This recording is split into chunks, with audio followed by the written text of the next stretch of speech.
Ayan, dito kami ngayon sa bahay ni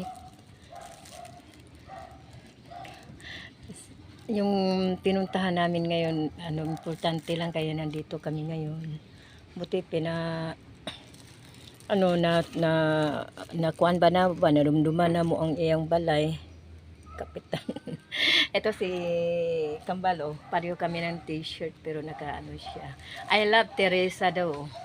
I love Teresa, yan. Ano namin, yan. Yan po. Mamaya biglang dumating dito si may importante lang kami dito sa montanya. Pinapasok na kami dito sa bahay na pinuntahan namin. Umaambon pa rin, guys.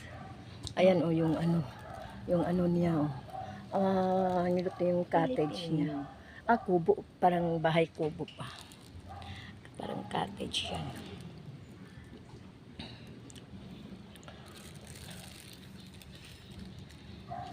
Kaya okay na rin. Nakaupo na kami. Pwede naming lalakarin doon sa kabila sana kung hindi masarap sana maglakad dahil hindi ganong mainit. Umambon lang, medyo umambon. Hindi naman malakas yung ulan. Tanggalin mo na yung mo, salamin tanggalin. Kaya nga andito na yun mamaya. Tinawag pa yung kausapin ni Sisi. Importante lang. Dito na kami sa loob ng bahay niya. Pinapasok na kami. Ito po, ayan. Ayan yung bahay niya. Ay, ang ganda, oh. Ang ganda yung ni Sisi, oh. Okay.